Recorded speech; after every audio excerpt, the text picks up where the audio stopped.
السلام علیکم ورحمۃ اللہ وبرکاتہ۔ والدین اور اولاد۔ والدین اپنی ساری زندگی اولاد کو سہولیات دینے میں گزار دیتے ہیں۔ وہ چاہتے ہیں کہ ہماری اولاد بہت خوش رہے، اس کو ہر طرح کی آسانیاں ہو، ہر طرح کی آسائشیں فراہم کرا سکے۔ اولاد کو ساری زندگی سہولیات دینے کی کوشش میں وقف کر دیتے ہیں۔ تمام والدین اپنے بچوں کو موسم کی تبدیلی اور تپتی دھوپ سے بچانے کی کوشش کرتے ہیں۔ انہیں زمانے کی زوردار تھپیڑوں سے محفوظ رکھنے میں وہ اپنا تن من دھن لٹا دیتے ہیں۔ اولاد کو جوان کرنے کے بعد والدین کے پاس کچھ باقی نہیں رہ بچتا، نہ ہی ان کا بدن اس طرح مضبوط ہوتا ہے، نہ جوانی رہ جاتی ہے، نہ خواہشات رہ جاتی ہیں، اور وہ سمجھتے ہیں کہ ان کے پاس اولاد بچ گئی ہے جو ان کی زندگی بھر کی بہترین کمائی ہے، زندگی بھر کی بہترین پونجی ہے۔ تو دنیا کے تمام قیمتی خزانے ان کی دسترس میں ہیں۔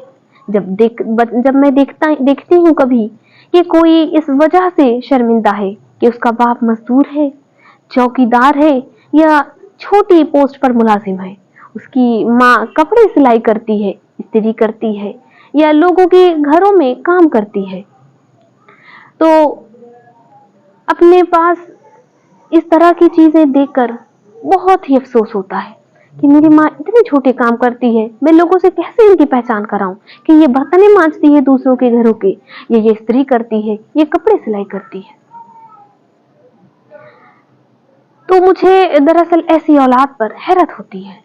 اپنے پاس تمام وسائل کے ہوتے ہوئے اپنی اولاد کو سہولیات دینا تو آسان ہے، مگر وہ والدین جو خالی ہاتھ تھے یا اب تک خالی ہاتھ ہے، لیکن اس کے باوجود وہ اپنی اولاد کو اپنی حیثیت سے بڑھ کر آسانی مہیا کرا رہے ہیں۔ ایک چوکیدار ساری رات جاگتا ہے، ایک ماں ساری رات جاگ کر کپڑے سلائی کرتی ہے کہ صبح جاگنے والی اولاد کو ناشتہ مل جائے۔ جانے کتنی عیدیں والدین نئے لباس کے بغیر گزار دیتے ہیں، مگر ان کی اولاد کے جسم پر نیا لباس ہوتا ہے۔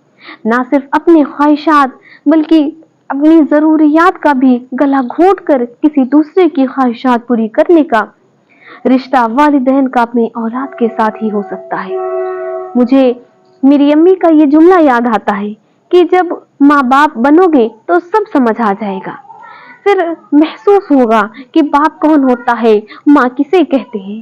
یہ صرف لفظ یا رشتے کا نام نہیں ہے، بلکہ مسلسل سمجھوتا ہے، قربانی، تکالیف اور قربانیوں کا مجموعہ ہے۔ کڑی دھوپ میں جلتے وہ شجر ہیں ہمارے ماں باپ، جو سوکھ بھی جائیں تو اپنے دائرے میں موجود جڑوں ان کی بوٹیوں پر سایہ قائم رکھتے ہیں۔ وہ دریا ہیں جو خشک بھی ہو جائیں تو اپنی اولاد کی پیاس بجھانے کے لیے اپنا لہو بھی نچوڑ دیتے ہیں۔ فخر کیا کریں آپ اپنے ان والدین پر جو زمانے کی تھپڑ کھا کر بھی آپ کی گود کو نرم رکھتے ہیں، جو اپنی آنکھوں کے خواب آپ کے صدقے وار دیتے ہیں، جو اپنی خواہشات نہیں بلکہ ضروریات کو آپ کی خواہشات پر قربان کر دیتے ہیں۔ حق حلال کی اور محنت کی کمائی سے اپنی اولاد کی پرورش و تربیت کرنے والے والدین آج بھی زمین پر انسانوں کے روپ میں فرشتے ہیں۔ ان فرشتوں کی قدر کیا کریں، ورنہ آسمانی چہرے جب آسمان پر چلے جائیں گے تو آپ پر یہ زمین تنگ ہو جائے گی۔ ان کی آغوش میں لیٹ کر یا ان کے قدم چوم کر یا ان کا شکریہ ادا کیا کریں، ان سے محبت کا اظہار کیا کریں، یا آپ سے اور کچھ نہیں چاہتے ہیں، وہ آپ سے کسی اور چیز کی توقع نہیں رکھتے، وہ صرف چاہتے ہیں کہ ہمارا بچہ ایک بار محبت سے ہمارا حال پوچھ لے، ہمارے بارے میں پوچھ لے کہ ماں باپ، ہمارے امی ابو آپ کیسے ہیں، آپ نے کچھ کھایا پیا یا نہیں۔ وہ صرف ان دو جملوں کے محتاج ہوتے ہیں کہ ہمارا بچہ ہم سے محبت سے یہ دو جملے پوچھ لے۔ دنیا سے چلے گئے ہیں تو ان کے نام پر نیکیاں کیا کرے، بلکہ اولاد کے ہر نیک عمل میں والدین کو حصہ ضرور ملتا ہے۔ ہمیشہ اپنے والدین کے لیے محبت بھرے جملے استعمال کریں، کبھی ان کے لیے کوئی تلخ باتیں استعمال نہ کریں، کیونکہ والدین کی محبت ملنا بہت بڑی بات ہوتی ہے، والدین کا سایہ ہونا بہت بڑی بات ہوتی ہے۔ آپ والدین کی قیمت ان سے پوچھیں جن کے والدین نہیں ہیں، ماں کی شفقت ان سے پوچھیں جن کے ماں نہیں ہے، باپ کی شفقت ان سے پوچھیں جن کے باپ نہیں ہے۔ کیا آپ نے ان صحابہ کرام کا واقعہ نہیں سنا یہ حضرت علقمہ جو بہت ہی بڑے جلیل القدر صحابی تھے، جب ان کی وفات کا وقت قریب آیا تو تمام صحابہ کرام نے ان کو کلمے کی تلقین کی.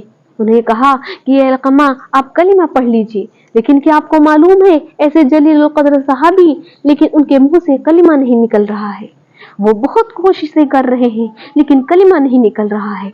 شدہ جب یہ بات حضرت محمد عربی صلی اللہ علیہ وسلم تک پہنچی اور ان کو بتایا گیا کہ علقمہ کی موت کا وقت قریب ہے لیکن ان کے منہ سے کلمہ نہیں نکل رہا ہے، تو اس پر حضرت محمد صلی اللہ علیہ وسلم خود علقمہ کے پاس تشریف لے گئے اور انہیں کلمے کی تلقین کی. کہا اے علقمہ کلمہ پڑھ لو. تو علقمہ کا جواب سنیے، وہ کہتے ہیں کہ اللہ کے رسول، اے پیارے نبی، میں پڑھنا تو چاہتا ہوں، میرے دل سے نکل رہا ہے لیکن میری زبان سے کلمہ نہیں نکل رہا ہے، میں کیا کروں؟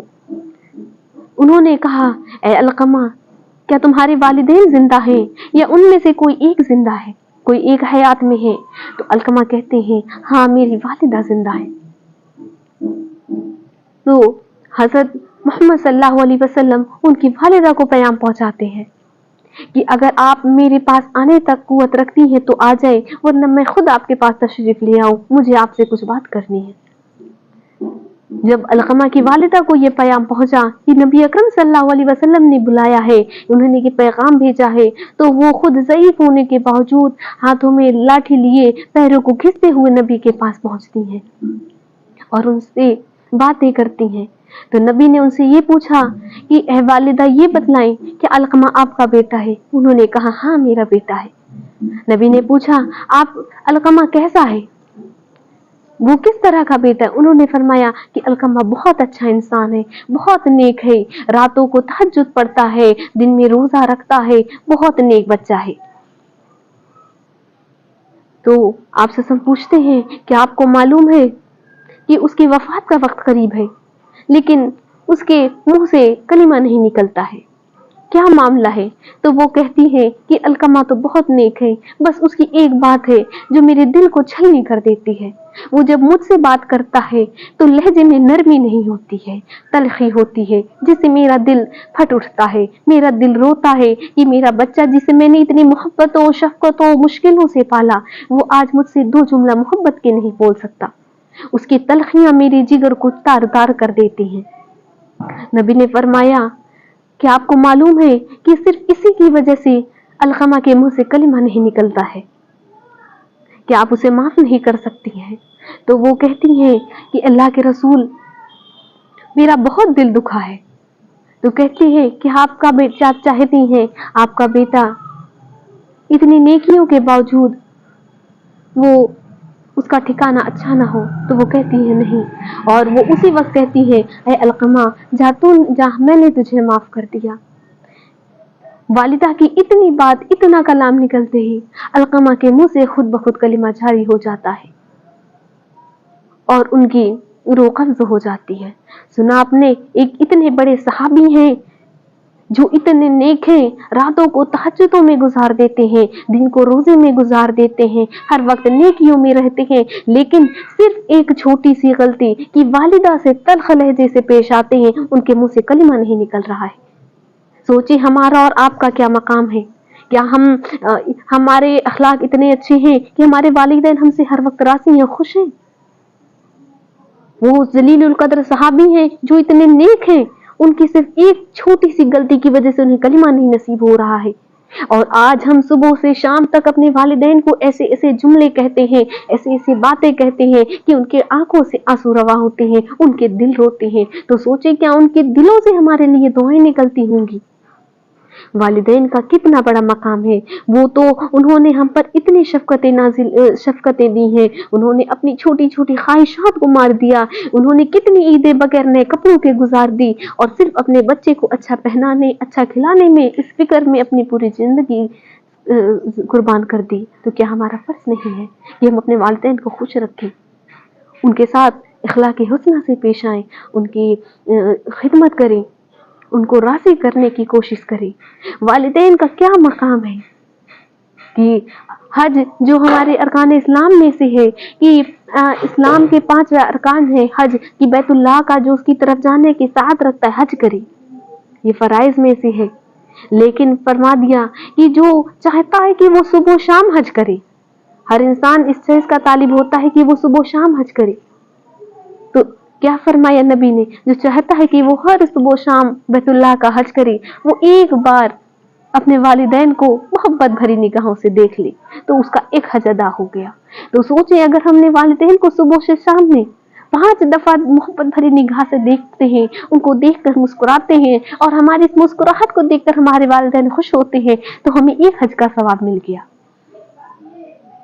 تو اللہ رب العالمین سے دعا کریں اور تھوڑی سی خود بھی کوششیں کریں کہ ہم اپنے والدین کو راضی کریں، روزانہ صبح و شام ان کے ساتھ بیٹھ کے باتیں کریں، ان کو وقت دیں، ان کی ضروریات کو پورا کرنے کی کوشش کریں، کیونکہ ہمارے والدین نے ہماری بہت سی ضروریات کو، اپنی ہر ضروریات کو ہٹا کر ہماری ہر ضروریات کو پورا کرنے کی پوری کوشش کی ہے، یہاں تک کہ ان کوششوں کو کامیاب بھی کیا ہے۔ تو اب ہمارا بھی فرض ہے، اگر آپ یہ نہیں کرتے ہیں تو اپنے مکافات عمل کے لیے تیار رہیے، آخرت میں جو اس کا صلہ ہوگا وہ تو رب العالمین دے گا ہی، لیکن مکافات عمل بھی کوئی چیز ہے، یہ ہم جو کرتے ہیں ہمیں وہی ملے گا۔